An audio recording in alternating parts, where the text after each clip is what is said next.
now call on you. Coach? Good win for us tonight. I do want to start out just by thanking our fans. They were fantastic. Tonight showed out in droves. A night where it was not the prettiest of weather. They stayed. We feel them and appreciate them, man. They've been on this journey with us together this season, but really over the last 2 years, and appreciate their support. Our players, it means a lot to them.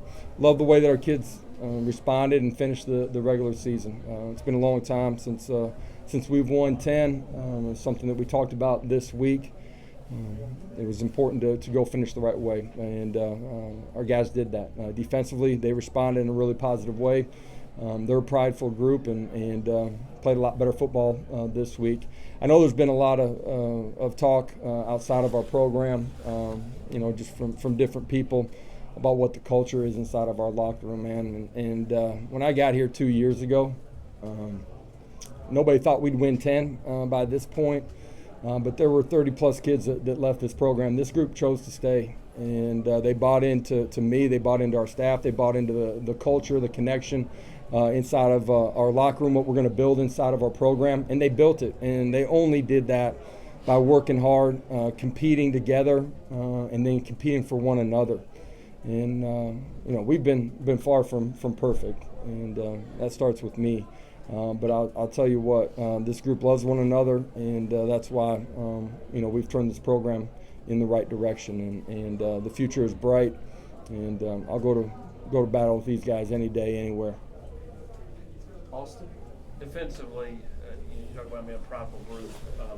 What did you see from that group tonight? And then the big splash plays in the run game in the second half. Jalen, 5 carries for 160, and Dylan had over 100. I mean, offensive line, I think, was a little prideful too, right? Yeah. Defensively, a week ago, all 3 levels playing together, gap integrity. A lot of what we saw tonight were things that we had seen a week ago. We didn't play our best football. We didn't play assignment, alignment, and technique. And tonight we did. And we made plays. And, we were physical. You got to defeat blocks. We did that. And it's a group that at the end of the day, was disappointed in the way that they played. And you could feel that early in the week. And prepared and played really good football. Offensively, the big run, the weather was tough tonight, and I thought our offensive line took over the football game in the second half as far as what we were doing offensively and able to create big runs. Our running back stepped through something typically in the first or second level right there, or third level early, and did a great job of extending the play. Thought we blocked cleaner up front in the second half and created those big plays. David Pascal and Joe Rex. Josh, can you just talk about the defense on the back end, given all the defensive backs you were out? There were a lot of guys that were out tonight. Defensively, obviously, we're missing 3 guys that probably started a week ago. Guys played different positions. They played them well. Offensively, we were missing a bunch of guys that weren't able to play in this one. Next man up, competed hard, and proud of the effort. And nobody batted an eye. And when they got their opportunity, they played good football. Josh, you mentioned that culture. Was that tested at all this week? And then also, what did you see from Jeremy Banks this week coming back and getting back on? Purposeful and wanted to play well, and meant something to play with the guys around him. The beginning part of your question, I'm sorry. You mentioned the culture. Was it tested this week? Yeah, sure. In the way that highly disappointed in how we played a week ago. How do you handle adversity, man? It matters.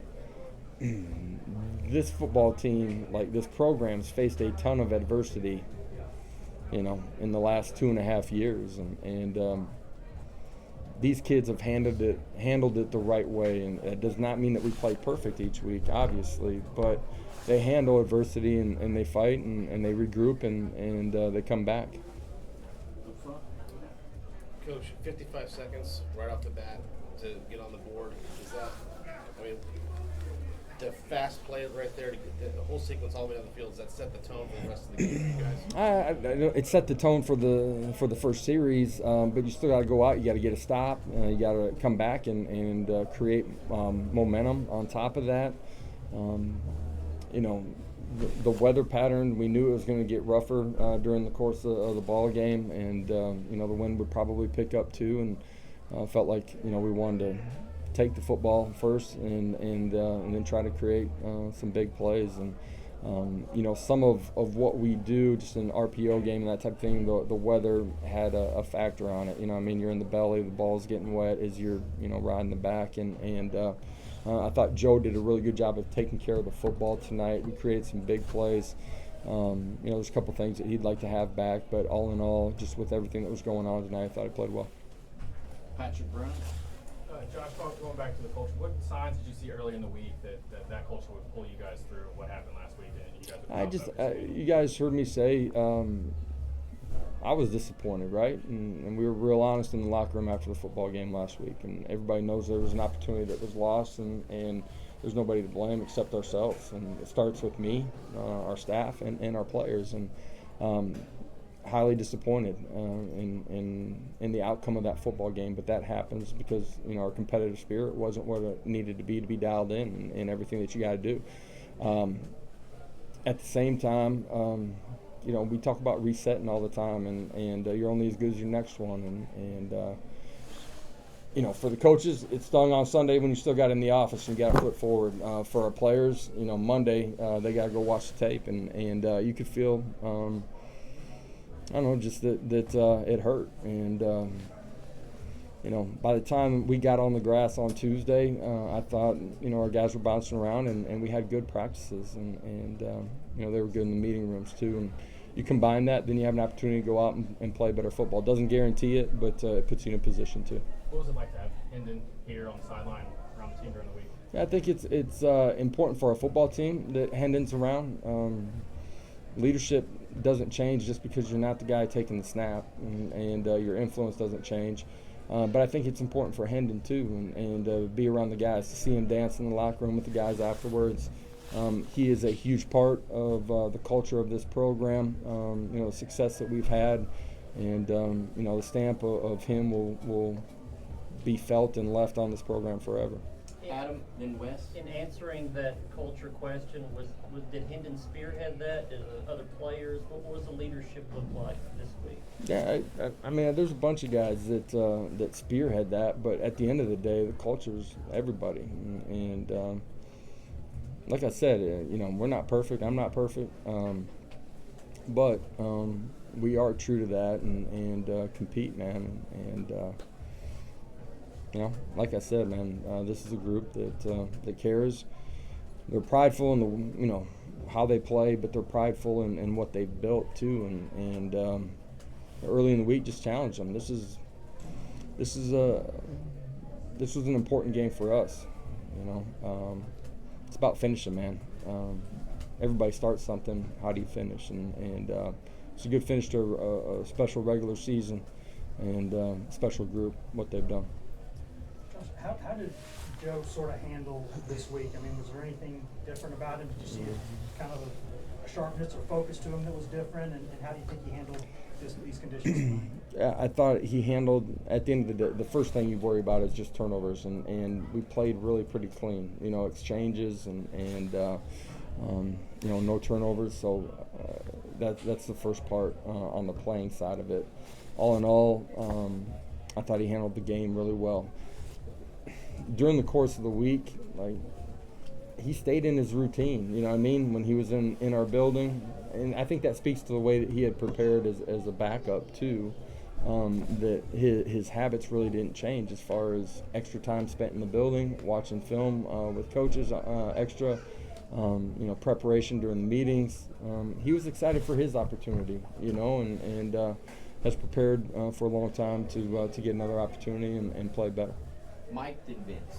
Josh, with bowl possibilities like orange and cotton out there, do you have a preference on destination? What does it mean just to be in the conversation for those things right now? Yeah, don't have a preference. End of the day, I've learned that your preference, typically doesn't come true anyway. So,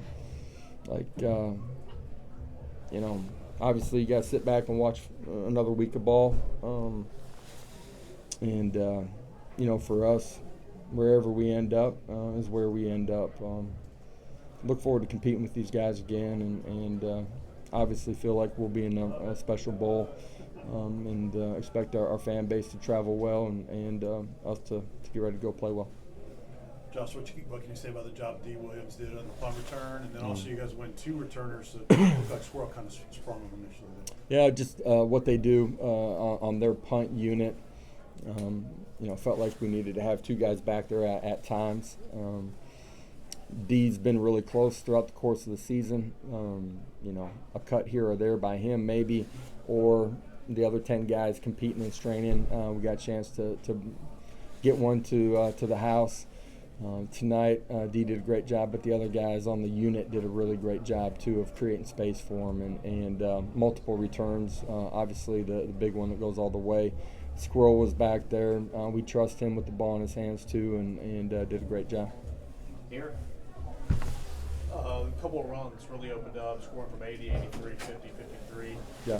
What kind of worked well? Exactly how you thought it was going to happen. Yeah. End of the day, we were pretty clean up front. There were a couple of pull schemes that happened on, up front, they did a really good job on double teams, but got off on the second level too. The backs pressing the course was important too, just to hold the backers inside. On a couple of them, they stepped through some stuff too, and D. Samp stepped through one, Jalen Wright stepped through one too. So it was everybody involved in those runs. Josh, in the next few weeks you'll close out the 2023 recruiting class. Transfer portal window will open and you'll get those extra bowl practices. How important do you consider these next few weeks to the continued growth of your program? Yeah, bowl prep is extremely important. You get a chance to kind of reset, get into fundamentals early part of it. Your vets continue to grow as you get ready and get closer to the bowl game. Your young guys get so many valuable opportunities to grow and compete. Some really good things that some young guys did late in the ball game tonight. There's some things that they can obviously be a whole lot better at. The urgency of bowl preparation will be important. Obviously, we're getting ready to go finish the 23 recruiting class here. 2